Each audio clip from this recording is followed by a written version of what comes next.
Ravi de vous retrouver encore sur cette chaîne. Nous sommes sur Parole véritable. Prions d'abord.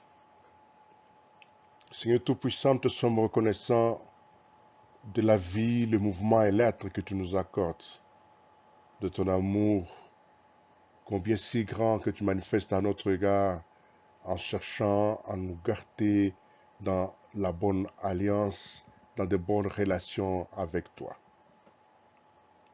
Nous avons besoin, Père éternel, de ta sainte présence et de ta communion avec chacun de nous. Selon qu'il est écrit, là où 2 ou 3 sont rassemblés à mon nom, je suis au milieu d'eux.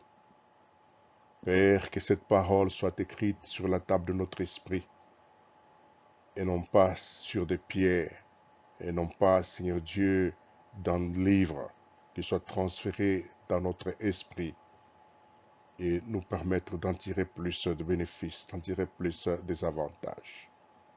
Que le Saint-Esprit puisse persuader, puisse convaincre, puisse nous soutenir, puisse rendre intelligible, Seigneur Dieu, ces enseignements, afin de permettre à chacun de tirer le plus grand profit spirituel pour une bonne croissance, pour de bons exploits en ta présence.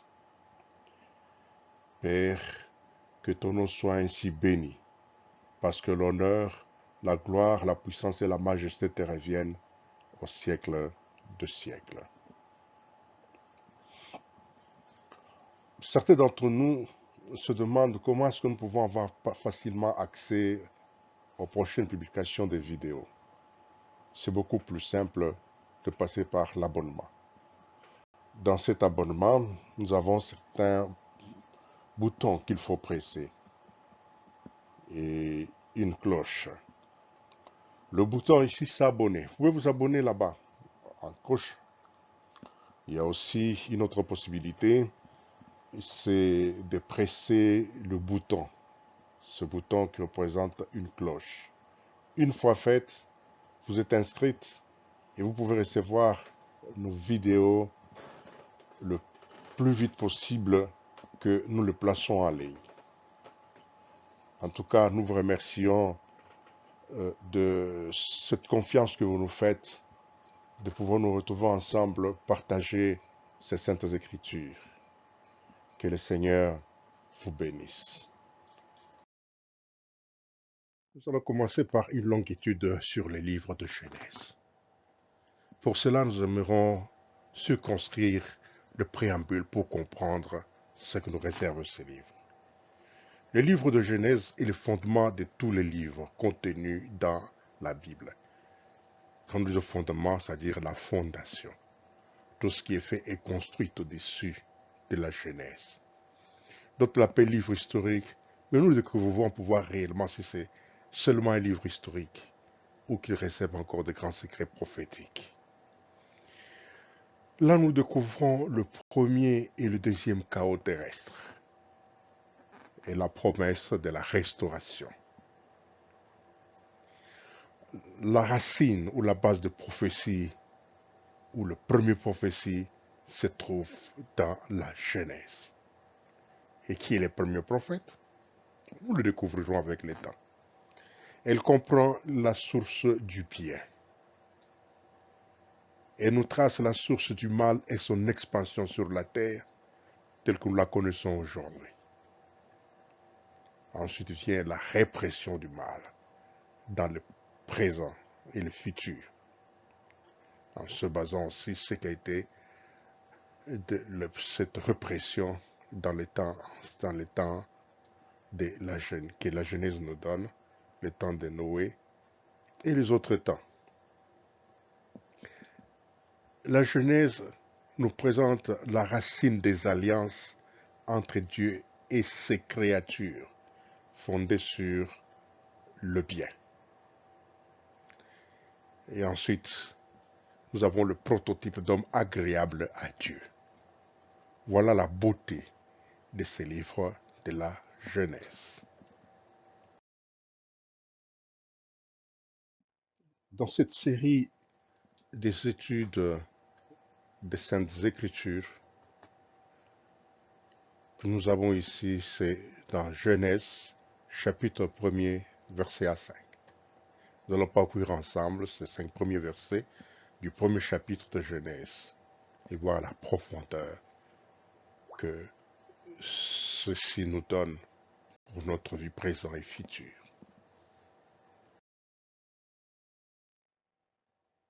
Le contenu de Genèse chapitre 1er, verset à 5 comprend 5 éléments essentiels. Au commencement, Dieu créa les cieux et la terre. Deuxièmement, la terre était informe vide. Il y avait des ténèbres à la surface de l'abîme, et l'Esprit de Dieu se mouvait au-dessus des eaux. Troisième, Dieu dit que la lumière soit, et la lumière fut. Quatrième, Dieu vit que la lumière était bonne, et Dieu sépara la lumière d'avec les ténèbres. Dieu appela la lumière jour, et il appela les ténèbres nuit. Ainsi il y eut un soir, et il y eut un matin. Ce fut le premier jour.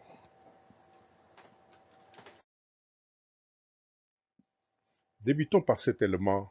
Au commencement, Dieu créa les cieux et la terre. Il créa les cieux et la terre. Nous avons deux choses ici, les cieux, et la deuxième chose, la terre. Au commencement, Dieu créa les cieux et la terre. Au Genèse chapitre 1er, verset 1, nous lisons, au commencement, Dieu créa les cieux et la terre. Il s'agit d'une introduction, c'est-à-dire au début, à l'alpha. Dieu est l'auteur de la création. Il créa les cieux et la terre. Dans le livre de Genèse, on va nous donner beaucoup plus de détails sur la terre, la deuxième partie, et pas sur les cieux. Et la terre, elle va beaucoup nous concerner, parce qu'elle doit être donnée à la responsabilité de l'homme. En lisant Jean chapitre 1er, verset 1 à 3, il est dit au commencement était la parole, et la parole était avec Dieu, et la parole était Dieu. Et elle était au commencement avec Dieu. Toutes choses ont été créées par elle, et rien de ce qui a été créé n'a été fait sans elle. Au commencement, Dieu créa les cieux et la terre. Toutes choses ont été créées par elle, donc par la parole, et rien de ce qui a été fait n'a été fait sans elle. Alors, qui créa les cieux et la terre? La parole. Elle était au commencement, la parole était avec Dieu, et la parole était Dieu. Il y a deux termes ici qui sont différents. La parole était avec Dieu, et la parole était Dieu. Les deux dieux sont différents. Le premier Dieu se rapporte au Père, et le deuxième Dieu se rapporte au Fils, car le Fils est divin, le Père est divin. Alors, au commencement, la parole était avec Dieu. Et au commencement, cette parole a créé les cieux et la terre. Toutes choses ont été faites par elle, et rien de ce qui a été fait n'a été fait sans elle. Hébreux chapitre 1er, verset 8 dit ceci, « Mais il a dit au Fils, ton trône, ô Dieu, est éternel. Le sceptre de ton règne est un sceptre d'équité. Et encore, toi, Seigneur, tu as au commencement fondé la terre, et les cieux sont l'ouvrage de tes mains. » Et les cieux sont l'ouvrage de tes mains. Alors Dieu est en train de parler au Fils. Il lui dit, ton trône, ô Dieu, est éternel. Le sceptre de ton règne est un sceptre d'équité. Et encore toi, Seigneur, tu as au commencement fondé la terre, et les cieux sont l'ouvrage de tes mains. Notre vie est d'abord fondée sur la reconnaissance de Dieu. Parce que s'il n'y a pas de Dieu, notre vie n'a pas de sens d'être. Nous vivons, nous espérons, parce que Dieu est vivant. parce que Dieu a créé les cieux et la terre, parce que Dieu est avec nous, parce que Dieu est notre Père.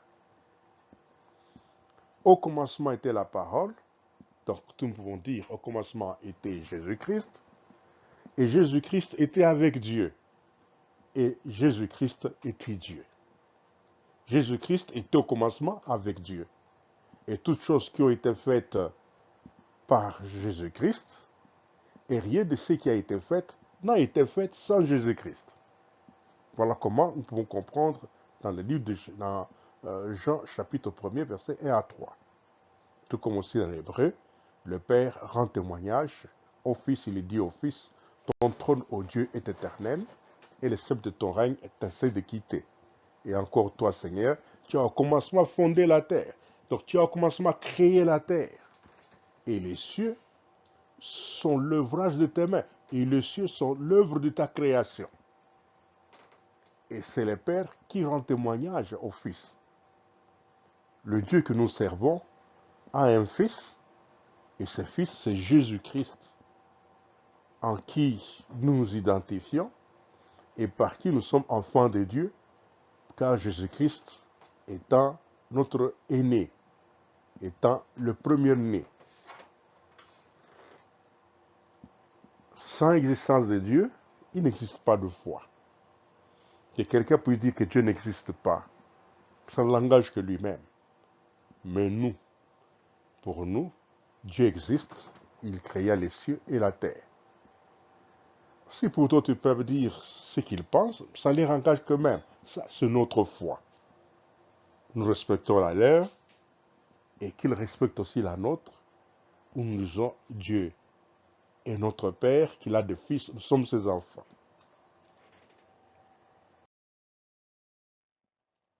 Toujours au verset 1er du chapitre 1er de Genèse, au commencement Dieu créa les cieux et la terre, nous courons vite dans Révélation. Et là nous pouvons lire le chapitre 1er, verset 7 à 8. Voici, il vient avec les nuées, et tout œil le verra, même ceux qui l'ont percé, et tous les tribus de la terre se lamenteront à cause de lui. Oui, Amen. Je suis l'alpha et l'oméga, dit le Seigneur, celui qui est, qui était, et qui vient, le Tout-Puissant. Et en Genèse, chapitre 35, verset 9 à 11, il est écrit, Dieu apparut encore à Jacob après son retour de Padan Aram, et il est béni. Dieu lui dit, ton nom est Jacob. Tu ne seras plus appelé Jacob, mais ton nom sera Israël. Et il lui donna le nom d'Israël. Dieu lui dit, je suis le Dieu Tout-Puissant, sois fécond et multiplie. Une nation, une multitude de nations naîtront de toi, et des rois sortiront des terrains. C'est le message que Dieu adresse à Jacob. Il se présente sous le nom du Dieu Tout-Puissant. Ce n'est pas un titre, c'est un nom. Il y a des gens qui s'appellent Lumière, il y a des gens qui s'appellent ici Blanche, il y a des gens qui s'appellent Rose. Rose, c'est là, nous avons une couleur rose. Blanche, nous avons une couleur blanche. Et le blanche qui est là, ce n'est pas un adjectif, c'est un nom propre. Et Dieu a un nom propre, qu'il donne à Jacob son nom, le Dieu Tout-Puissant. Et c'est sous ce même nom que Jésus apparaît dans les Révélations, les derniers livres de la Bible. Et si Genèse, c'est le premier livre de la Bible. Il dit, je suis l'alpha et l'oméga, dit le Seigneur Dieu, c'est lui qui est, qui était et qui vient, le Tout-Puissant. Qui vient? C'est Jésus-Christ qui vient. Voici, il vient avec les nuées. Et comme il vient, tout le monde le verra. Tout œil le verra. Même ceux qui l'ont percé. Même ceux qui ne croient pas qu'il soit mort et qu'il soit ressuscité. Même ceux qui ne croient pas en lui, qu'il soit le Fils de Dieu, qu'il soit le Sauveur. Toutes les tribus de la terre se lamenteront à cause de lui. Parce qu'ils verront que ce sera trop tard, parce qu'il a toutes les preuves pour dire, j'étais mort, voilà les preuves que j'ai ici. Pourquoi n'avez-vous pas crié à moi? Pourquoi ne m'avez-vous pas servi? Et ceux qui n'auront pas crié en lui qui ne l'auront pas servi, mais vont partir à la perdition. Et pour cela, on dit, toutes les tribus de la terre se lamenteront à cause de lui. Il vient. La venue de Jésus, la deuxième venue, ce n'est plus celui de la crèche, c'est celui du grand roi qui vient, du lion des tribus de Juda, avec toute sa grande puissance. On dit, il vient avec les nuées, avec sa grande puissance, sa grande armée. Et c'est un jour terrible. Tout œil le verra. Mais ceux qui le contestaient, qui le mettaient en doute, qui préféraient autre chose, oui, qu'on est libre de faire autre chose. Ces jours-là, toutes les tribus de la terre, toutes les nations, tout le peuple de la terre vont pleurer, vont, vont être dans la profonde tristesse à cause de Jésus-Christ. Et il se présente, celui qui vient sous le nuée, qu'il est l'alpha et l'oméga. On dit le Seigneur Dieu. Donc c'est Jésus-Christ qui est le Seigneur Dieu. Jésus-Christ qui est, qui était et qui vient. Et Jésus-Christ le Tout-Puissant. C'est celui-là qui se présente à Jacob. Il dit, je suis le Dieu Tout-Puissant. Il est le même hier, aujourd'hui, éternellement. Il n'a pas chanté, il n'a pas changé. Il était au commencement, il est aussi la fin. Il est l'alpha et il est l'oméga. Dieu qui créa les cieux et la terre était venu parmi nous, parmi les êtres humains. L'on l'a méconnu, l'a crucifié. Mais on attend quel autre Messie qui puisse venir. Voici le Messie qui vient, tout œil le verra. Même ce qu'il avait percé, mais c'est ce qu'il avait cloué à la croix de Golgotha, ensemble avec Pilate et les autres. Ils les verront. Ils les verront. Et ça sera trop tard, parce qu'ils diront, mais si on le savait, mais c'est maintenant qu'il faut le savoir, qu'il est le Fils de Dieu. L'élément suivant est la terre était informe et vide. Il y avait des ténèbres à la surface de l'abîme, et l'Esprit de Dieu se mouvait au-dessus des eaux. La terre était en chaos, en tohu-bohu. La terre était informe et vide. Et on explique en quoi consiste le fait d'être informe et vide. C'est qu'il y avait des ténèbres, de l'obscurité à la surface de l'abîme. Et l'Esprit de Dieu s'est mouvé au-dessus des eaux. Pas en dessous des eaux, pas dans les eaux, mais au-dessus des eaux. Et ça pouvait être une prospection. Et en se mouvant au-dessus des eaux, il pouvait avoir un rapport. Ceux qui se sont rendus compte que la terre était informe et vide, était en une situation chaotique, ça nous appelons le premier chaos. Et à ce premier chaos, Dieu va chercher à apporter une solution. C'est ce que nous avons de la création de tous les éléments constituants de la terre.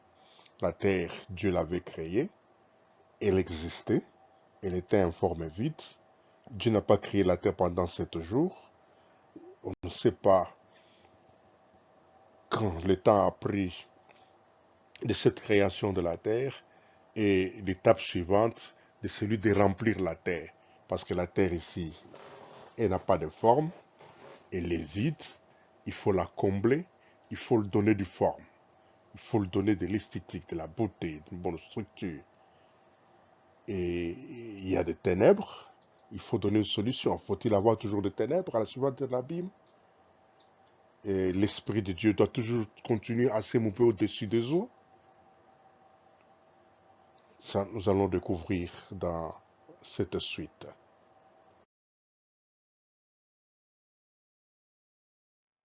Il est écrit dans Genèse chapitre 1 verset 2.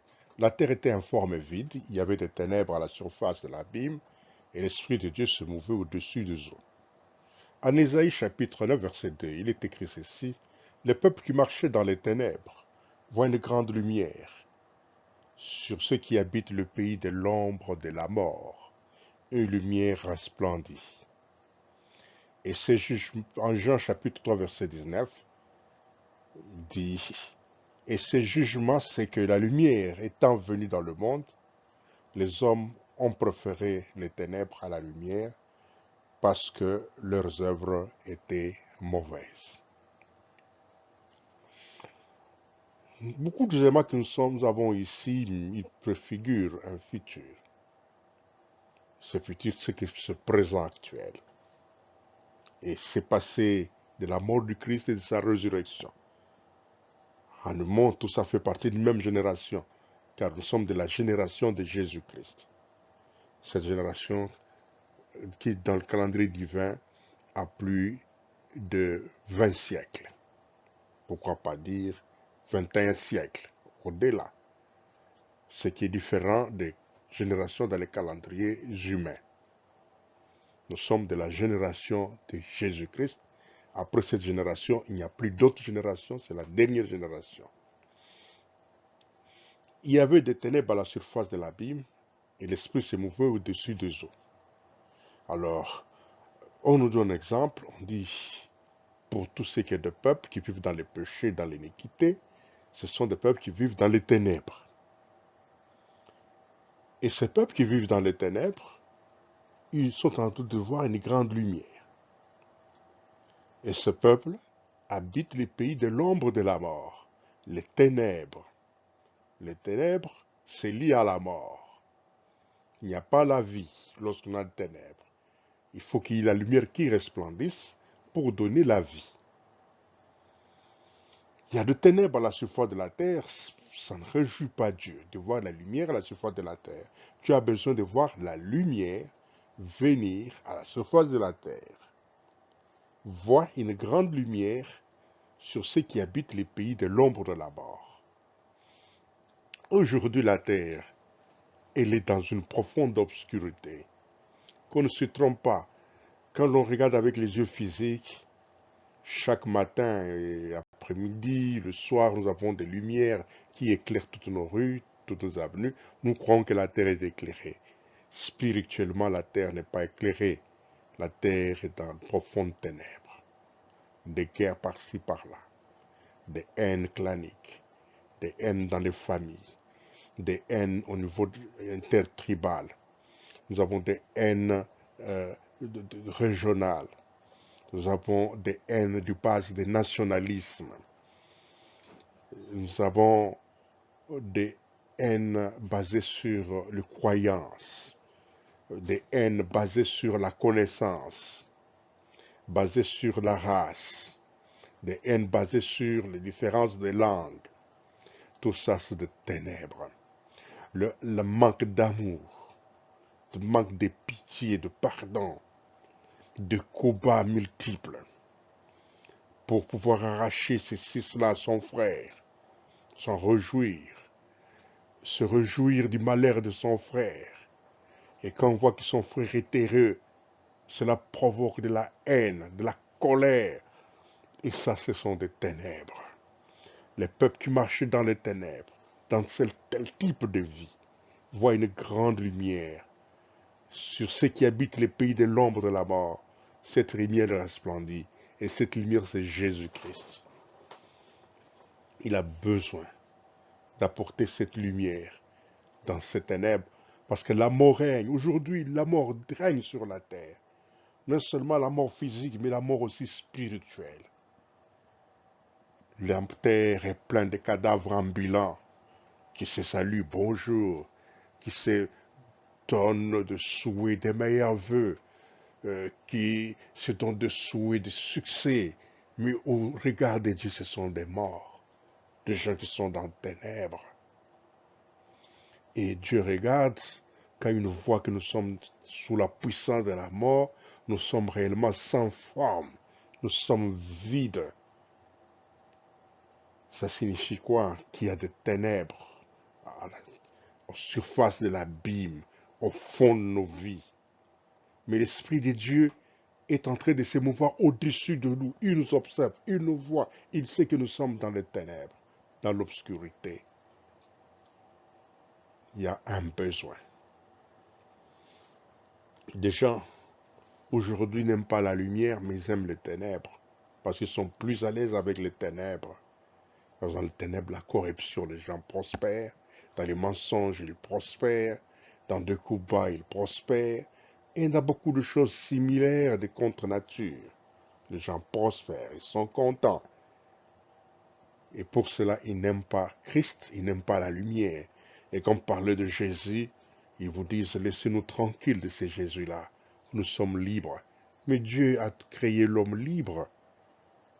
Dieu a créé l'homme totalement libre de choisir qu'est-ce qu'il veut faire. C'est ainsi que Josué vous dit, moi et ma maison, nous servirons l'Éternel. Et il dit aux enfants d'Israël, choisissez qui vous voulez servir. Mais sachez tout de même que moi, Josué et ma famille, nous servirons l'Éternel. Donc chacun est libre ou de servir l'Éternel ou de ne pas le servir. Et quand vous le servez, vous êtes sous la lumière, mais lorsque vous ne le servez pas, vous êtes sur les ténèbres.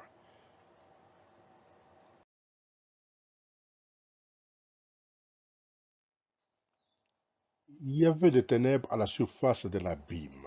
L'abîme est profonde. Jérémie chapitre 17 verset 10 déclare, moi l'Éternel, j'éprouve les cœurs, je sonde les reins, pour rendre à chacun selon ses voies, selon le fruit de ses œuvres.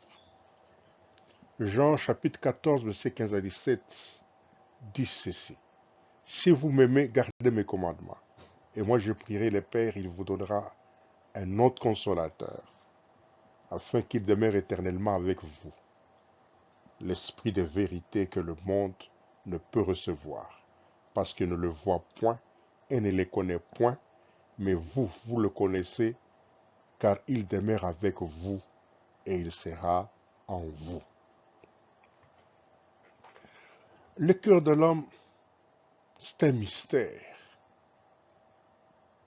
mais il n'y a que Dieu qui sonde ces mystères.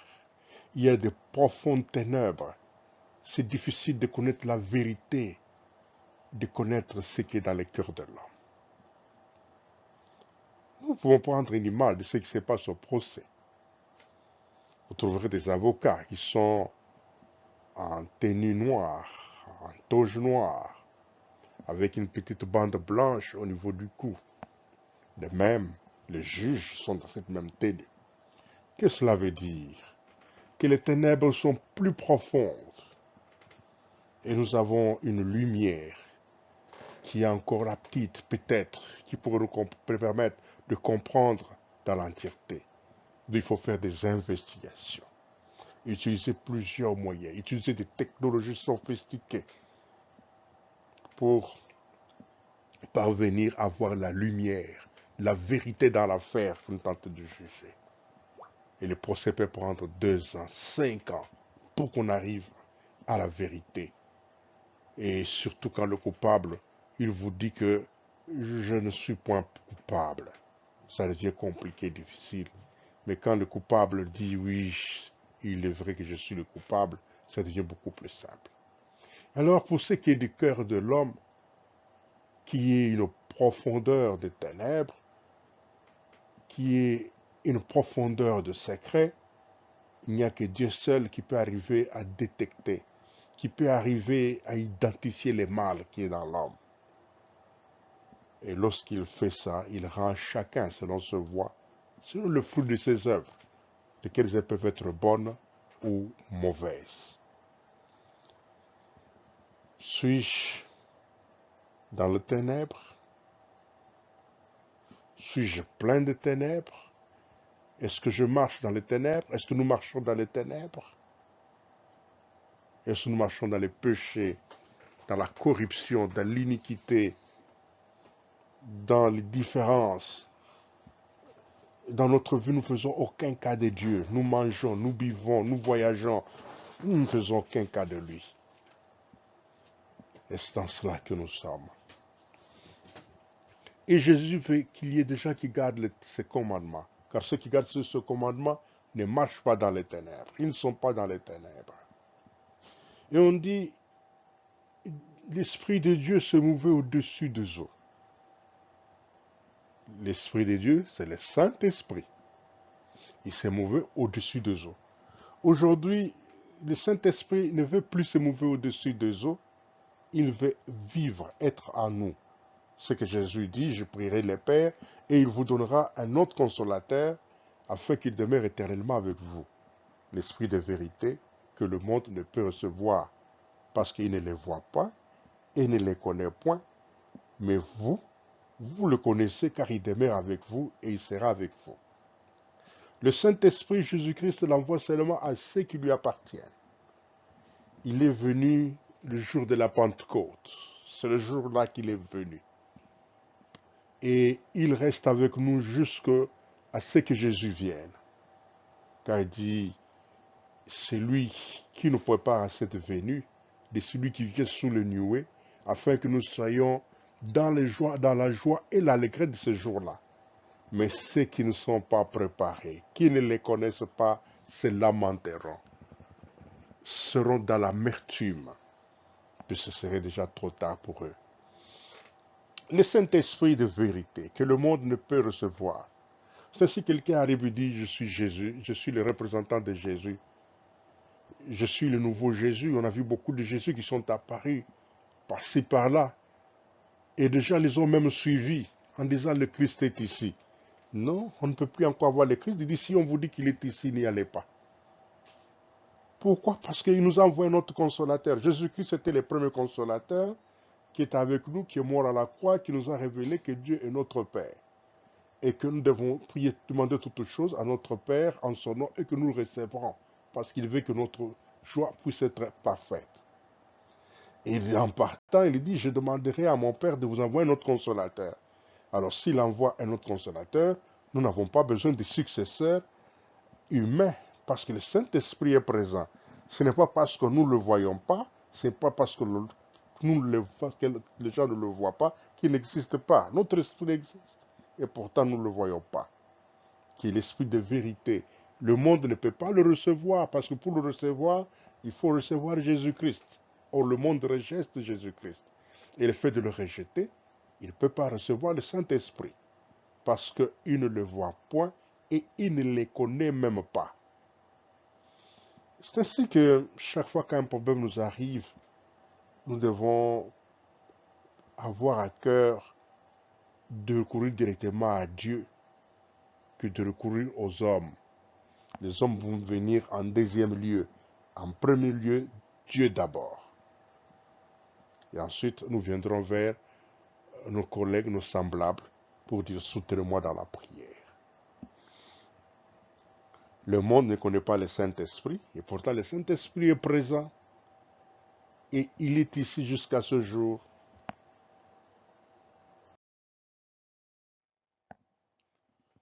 Lisons encore Romains chapitre 8, versets 26 à 27.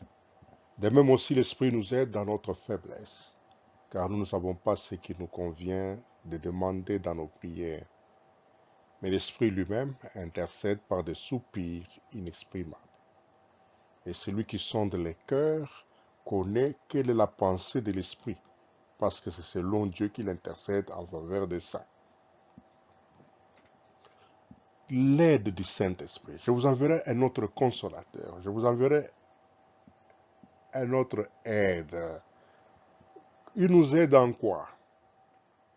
Il nous aide dans notre faiblesse, parce que nous sommes des êtres humains, nous sommes faibles, et parfois nous ne savons pas ce qu'il nous convient de demander dans nos prières.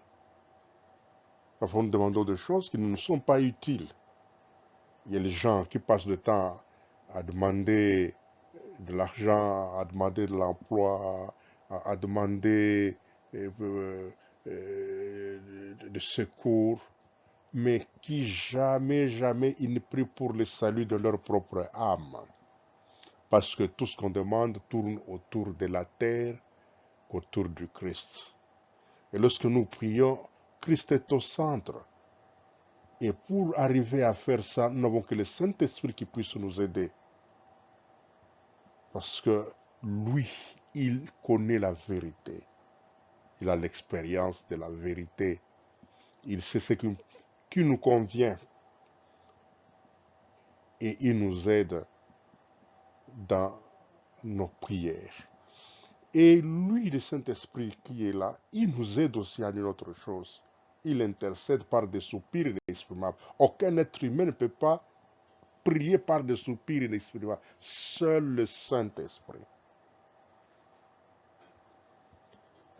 Et troisièmement, l'aide qu'il nous apporte, parce qu'il sonde les cœurs de Dieu.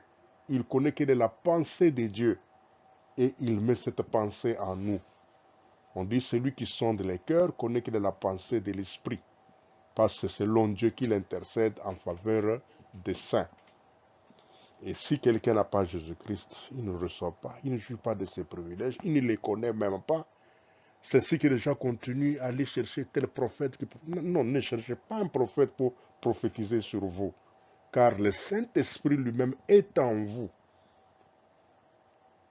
Ne cherchez pas un féticheur pour qu'il puisse vous aider, ou un devin, ou quelqu'un qui va vous annoncer les choses à venir avec le jeu de cartes ou des interprétations des chiffres et des numéros, l'interprétation des numéros, tout ça. Non, ne perdez pas le temps.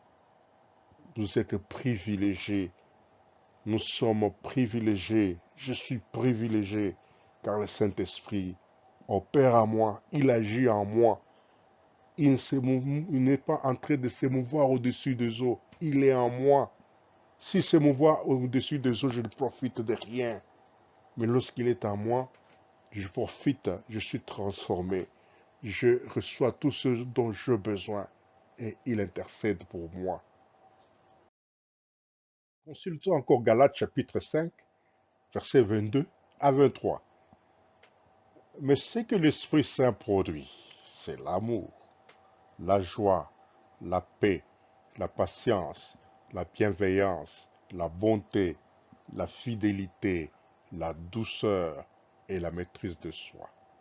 La loi n'est certes pas contre de telles choses. Et dans 1 Corinthiens chapitre 7, verset 7, je voudrais que tous les hommes fussent comme moi, mais chacun tient de Dieu un don particulier, l'un d'une manière et l'autre d'une autre. Mais le fruit, c'est que le Saint-Esprit produit en nous. Mais c'est merveilleux.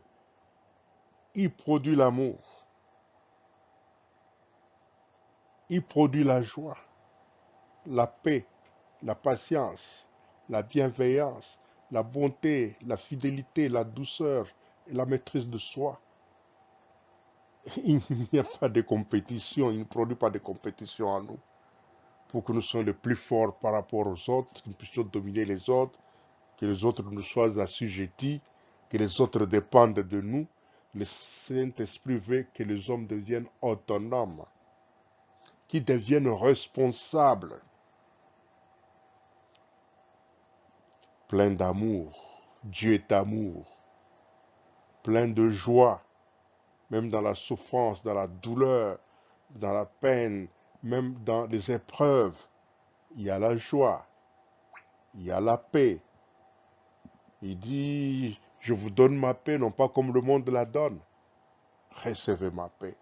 Il y a une paix qui nous donne parce que nous sommes réconciliés avec Dieu. Nous ne sommes plus en guerre contre Dieu.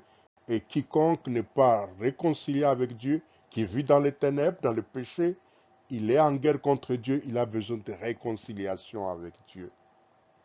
Et pour cela, le Saint-Esprit va lui produire la paix dès qu'il est réconcilié avec Dieu. La patience est importante. La patience, c'est-à-dire savoir souffrir en attendant. La bienveillance, la bonté, la fidélité, la douceur, la maîtrise de soi. On n'est pas des gens qui sont tirés à courant de vent, qui sont tirés à gauche, à droite, qui ne savent pas qu'est-ce qu'ils cherchent. Les gens vont d'assemblée en assemblée, plein de satisfaction parce que n'étant pas encore arrivés à la maîtrise de soi, ils ne sont pas arrivés à être maîtres d'eux-mêmes, avoir le plein contrôle de leur vie. C'est qu'il faut arriver à atteindre la stature d'homme spirituel, capable de contrôler sa vie libre, à qui on ne peut pas dire ne fais plus ça, ne fais plus ça, mais on est capable de marcher dans la lumière et de distinguer la lumière des ténèbres. Et Paul, qui expérimentait aussi ça, il dit, je veux que tout le monde soit comme moi. Quoique nous détenions des dons différents particuliers, l'autre d'une autre façon ou d'une autre manière, mais je voudrais que tous les hommes fussent comme moi.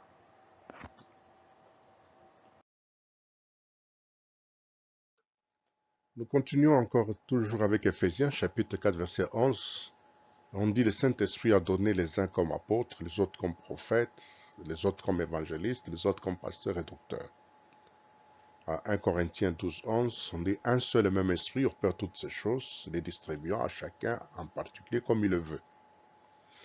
L'exercice de ministère ne peut pas être une promotion.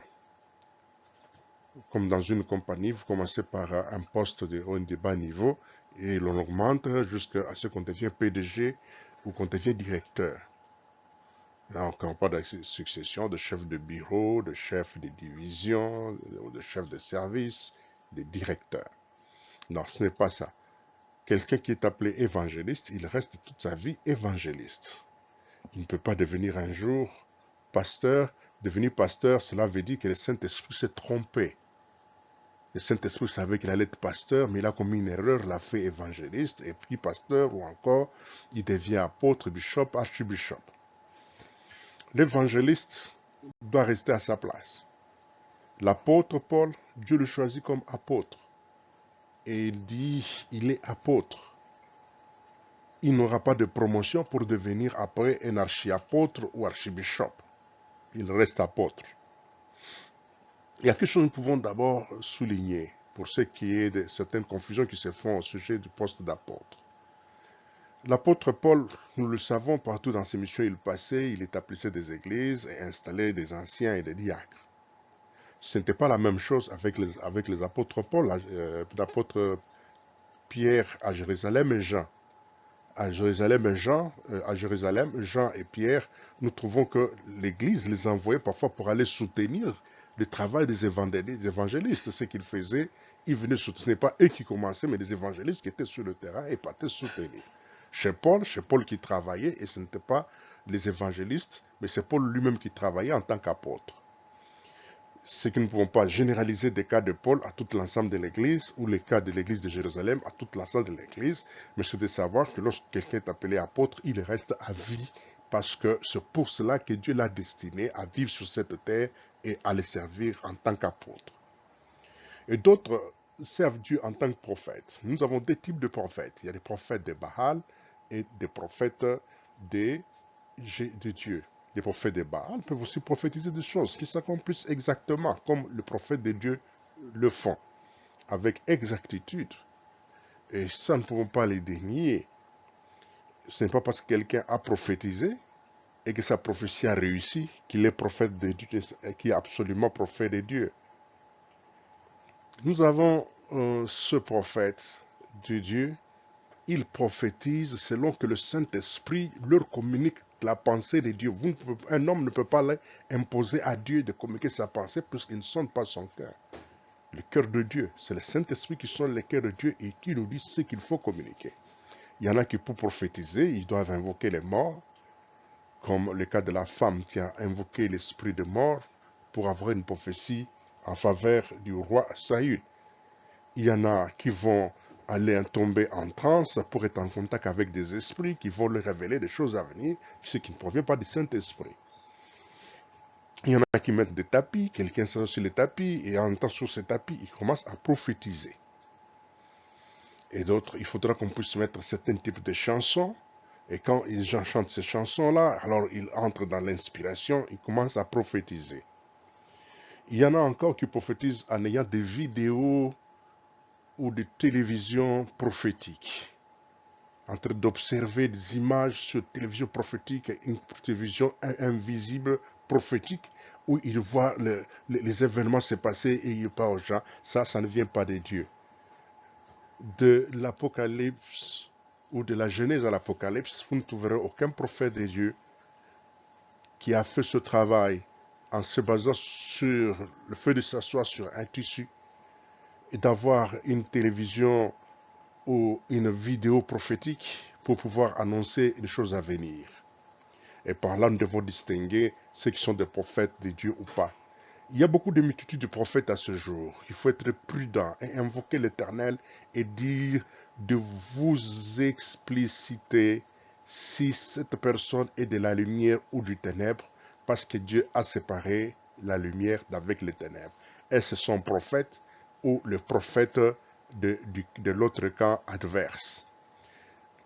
Et n'oubliez pas que le prophète de l'autre camp adverse, il prophétise, ils font des miracles, ils font des prodiges, ils font de grandes choses, parfois de plus que même ce que les prophètes de Dieu font.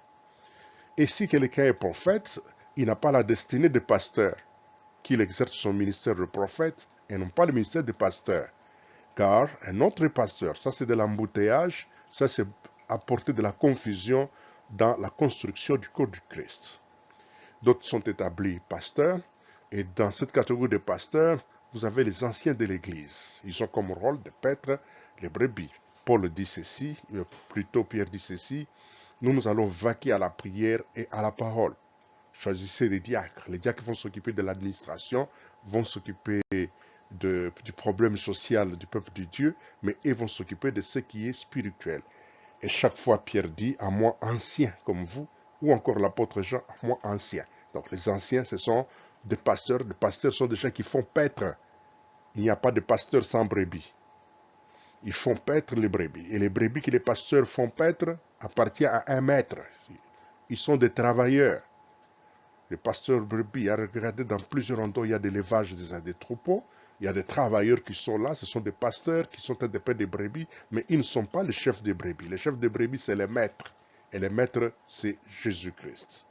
Et ensuite, vous avez le docteur qui doit pouvoir ainsi enseigner l'église de Dieu, fortifier l'église de Dieu en leur apportant la clarté de Saintes Écritures. Il y a un seul et même esprit qui opère toutes choses, il les distribue à qui il veut. Si quelqu'un est appelé apôtre, comme l'apôtre Paul, il n'a jamais organisé une fête parce qu'il est devenu apôtre. Si quelqu'un est devenu prophète, il n'a jamais organisé une fête pour devenir prophète. Et les prophètes n'exercent pas en solo seul. Le ministère des prophètes s'exerce dans la communauté, pas à l'extérieur de la communauté. Quand ça s'exerce à l'extérieur de la communauté, ça ne concorde pas avec la volonté de Dieu, où l'on dit qu'il faut mettre le ministère des uns au service des autres.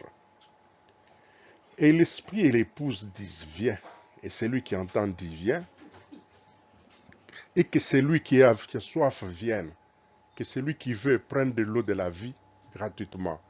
Jésus nous donne de l'eau de vie.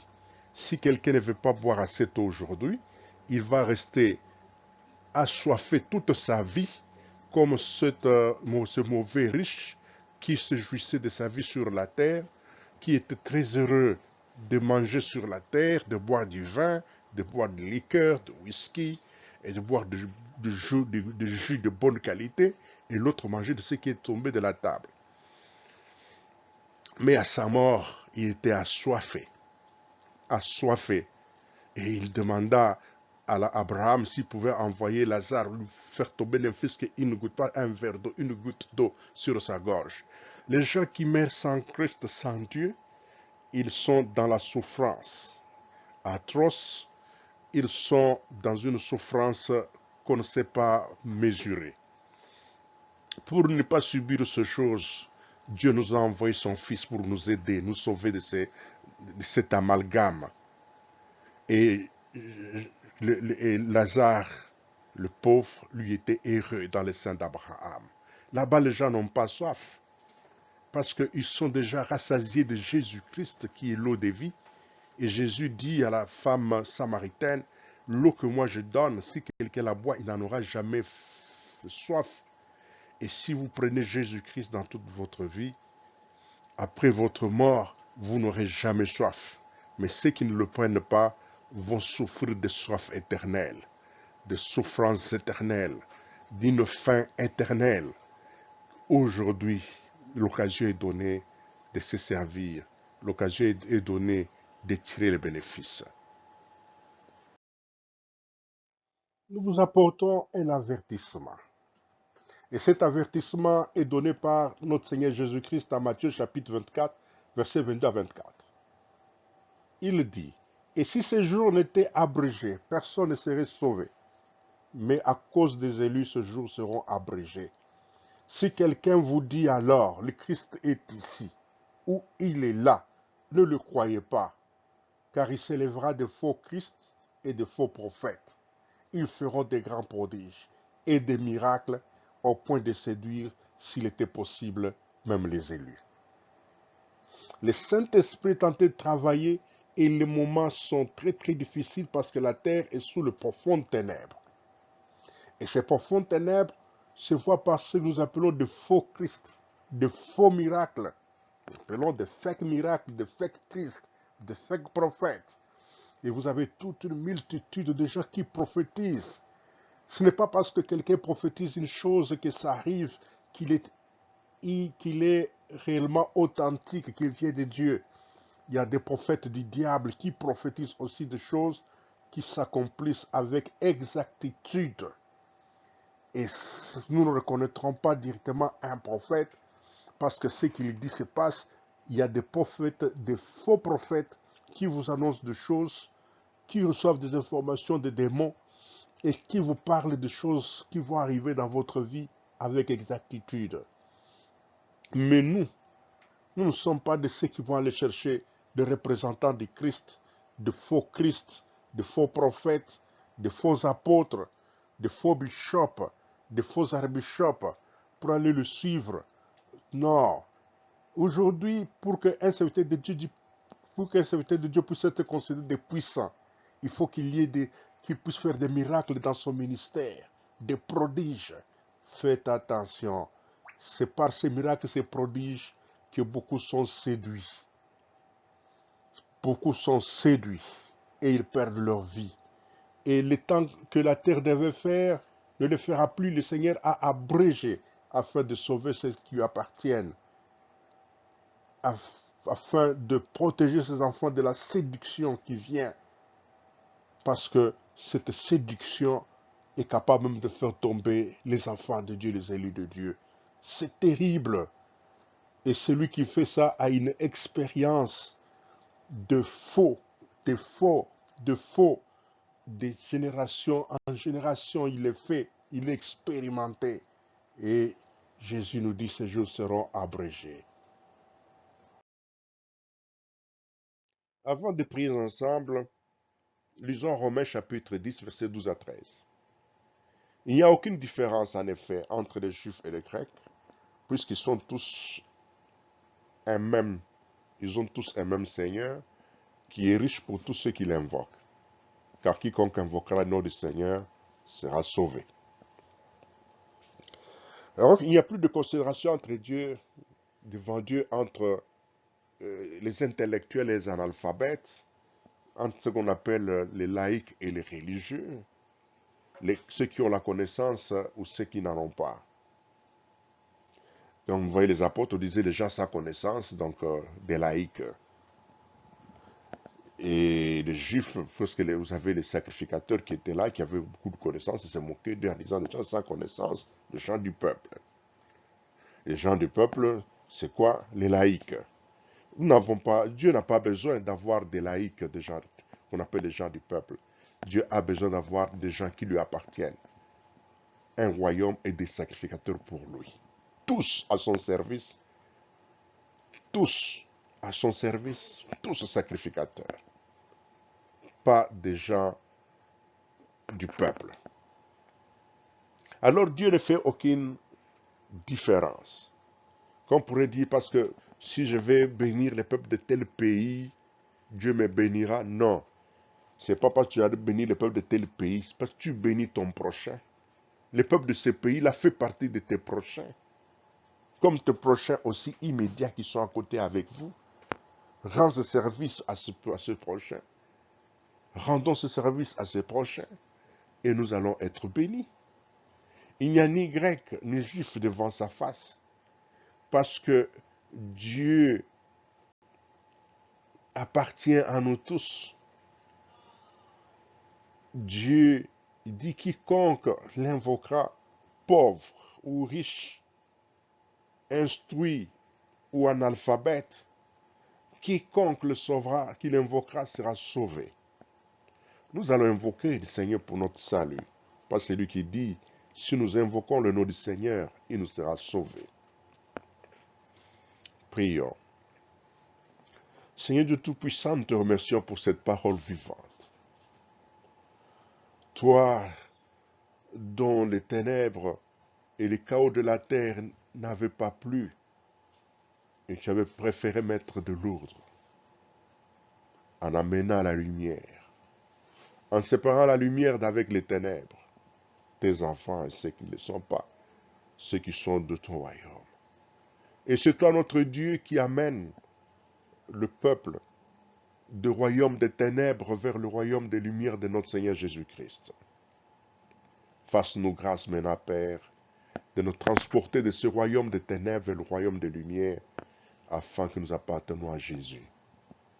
Pardonne nos péchés, pardonne nos iniquités, pardonne nos résistances et notre orgueil inutile.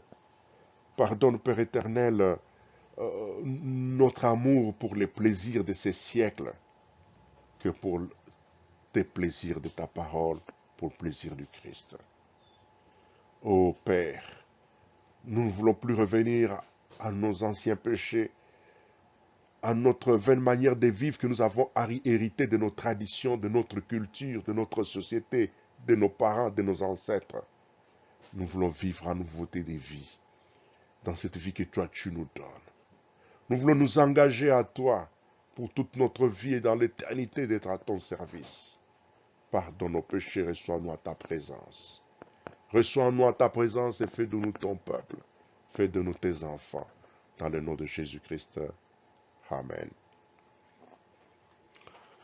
Vous pouvez nous rejoindre sur WhatsApp ou encore sur Signal au numéro 001 704 858 7450.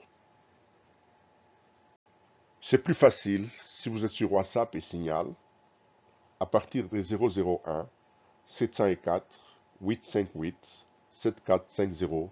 Vous pouvez nous rejoindre ou encore nous adresser votre email sur véritable lumière 3@gmail.com. Il ne faut pas nous téléphoner parce que le service de téléphonie n'est pas opérationnel, parce que notre centrale des appels n'est pas encore fonctionnelle, n'est pas encore construite pour permettre de recevoir vos appels et de devoir vous répondre. Donc, l'unique voie que nous avons aujourd'hui pour communiquer avec vous, échanger, c'est WhatsApp et Signal, et puis notre email véritable lumière 3.gmail.com. N'hésitez pas. Si vous avez des questions, certaines préoccupations, écrivez-nous. Si vous avez senti être lésé quelque part, écrivez-nous. Nous allons échanger. Ça ne sert à rien d'aller crier ailleurs. C'est à nous qui avons parlé. C'est entre nous que nous devons échanger. N'hésitez pas de le faire. Nous sommes là pour que nos mains grandement ouvertes pour vous.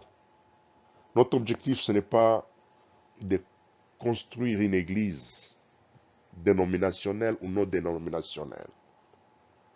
Notre objectif, c'est d'apporter la parole de Dieu à tout peuple de Dieu, de le fortifier gratuitement, car ces vidéos sont gratuites.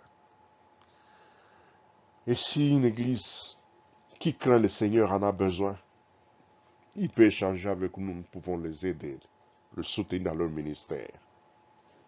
Non, nous ne recevons pas des dîmes, nous ne recevons pas des offrandes. Ce n'est pas ça notre travail. Notre travail, c'est de partager avec vous la parole de Dieu. Et nous sommes très contents que vous ayez partagé ce temps avec nous. Et nous serons encore ravis de nous retrouver dans la prochaine édition. Que Dieu vous bénisse, vous, votre famille, votre travail et tout ce qui vous appartiennent, de maintenant et toujours au siècle des siècles, en Jésus-Christ notre Seigneur. Amen.